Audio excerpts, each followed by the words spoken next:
Hi, how are you? I'm Dr. Katz. Nice to meet you. Nice to meet you too. What's your name? Suzelle Smith. Suzelle Smith. Okay, fantastic. We're going to do a COVID-19 test on you. It's a nasal swab, okay? Right. It's just before daybreak in Southern California, and Dr. Dan Katz isn't letting the rain slow him down. Bear with me here, okay? Donned head to toe in PPE, he and his team are conducting test after test for residents here who fear they may have COVID-19. I'm done. That's it. We'll call you with the result. Take care. And you're going to do 150 of these today. 150 today, 150 tomorrow, and 150 on Wednesday. They have the tests, and the tests are beautiful. Anybody that needs a test gets a test. More than 5 weeks since this promise, widespread rapid testing for the coronavirus still remains patchwork at best. In a country of over 328 million people, only around 3 million have been tested.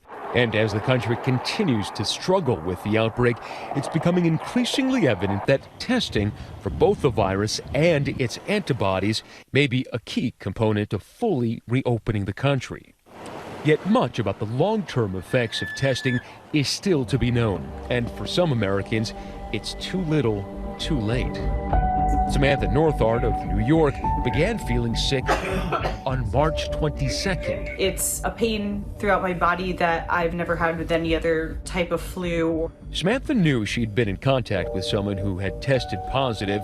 After 5 days of symptoms and registering with the health department, she reached out to her doctor's office to find out about getting tested there. Talked to them, explained my timeline, explained my symptoms. The nurse spoke with the doctor and came back and said, "So, we're calling you a presumptive positive. Sorry, there's no access to testing right now. Please don't go to the hospital unless you're having trouble breathing." By day 9, Samantha's symptoms worsened. She called the health department a second time to try to get a test. April 1st was the day that I legitimately almost went to the hospital. The gentleman I spoke to said, "You have all these trigger things that should have escalated you to the front with a positive case, having all the symptoms, timeline of isolation. You probably should have heard from somebody by now." But her efforts, futile. She was never able to obtain a test. It's really scary to know that you are the person who has something that could potentially kill somebody else. Even frontline workers are having trouble getting reliable rapid tests. As far as testing is concerned, I don't think we're catching up. In New York City, the epicenter of the country's outbreak, testing for the city's fire department is woefully inadequate, according to Gerard Fitzgerald, president of the Uniformed Firefighters Association. Still to this day, we're over a month into this now, and we still have no ability to get rapid testing with rapid results. The urgency to fix our testing system coming against the background of more and more calls to reopen the country. Today, President Trump said that his administration will put forth a plan to do just that in the coming days. That's what we want. We want to have our country open. We want to return to normal life. Our country's going to be open, and it's going to be successfully opened. But experts warn that rushing things without mass testing could undo the recent gains that are successfully flattening the curve. Dr. Patrice Harris is the president of the American Medical Association. The foundation of any informed choices or policy decisions going forward is science and the evidence. And one critical piece of this is testing capacity. She says since the beginning of the crisis, the United States has been playing catch up in terms of testing. We certainly have been behind regarding testing capacity. So we really need an all hands on deck effort to get the testing supplies that we need to build up the testing capacity that we require. In contrast, South Korea is starting to return to normal, thanks in part to mass testing and intensive contact tracing, which helped contain the virus. Only 217 people have died of COVID-19 there out of over 10,500 confirmed cases. The government program has become the gold standard worldwide. Korea is now sending 600,000 of their state-of-the-art rapid tests to the United States at the request of President Trump, expected here tomorrow. The lack of national testing has forced states and private companies to fill the gap. I'm getting ready to see the patients, so I have to wear my equipment. Everything is in the car. Dr. Iman Bar is a concierge doctor in Southern California who says her schedule is now jammed with COVID-19 house calls. So if you can keep that, like the mask on your mouth, but not on your nose. Over the weekend, Dr. Barr and teams from local labs were busy administering tests to these Manhattan Beach first responders, conducting both the nasal swab to detect those currently infected and the antibody test to see who has immunity. What role do you think you're playing right now in getting people like these guys back to work? So I see myself as a provider that serves in the community to be able to make sure that nobody's spreading the infection as well.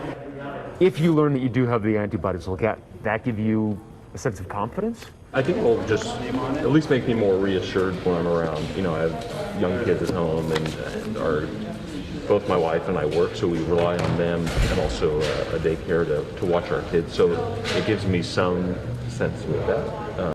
Everybody's at home, huh? No, pretty much quiet shifts.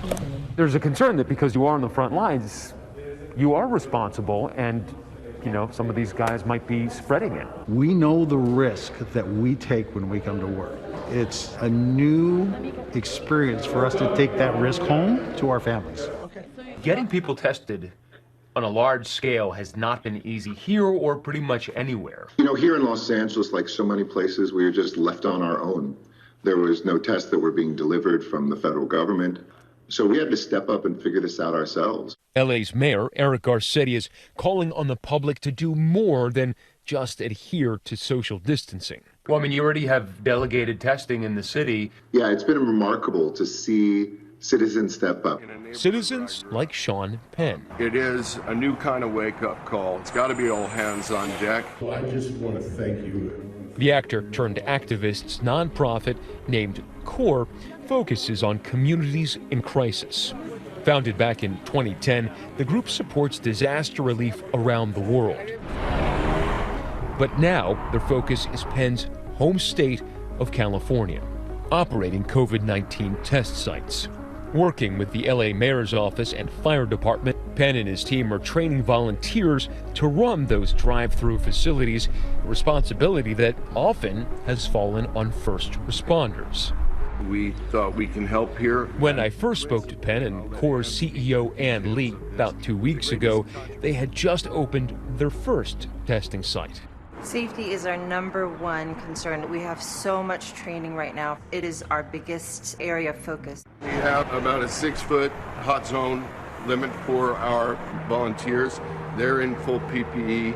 They are describing through the window of the car what to do. The closest that they ever get is on the handoff through the window of the kit. Then they observe the kit being used, making sure that the people understand how to use it. All these are the CORE volunteers. This weekend, when we visited them in West Los Angeles, they were up to 6 locations and say they have tested more than 42,000 people. We should be on pace to have done 100,000 tests by first week May. Wow. And hopefully, you know, hoping to expand far beyond that as we go along, as long as it has to be done. It's a concept that Penn believes is scalable. You be home and stay healthy, okay?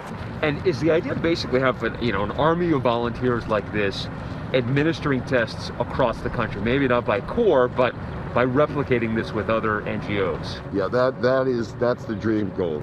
At this rate, the good work of volunteers may be our best shot for one of the most important pieces of this puzzle. No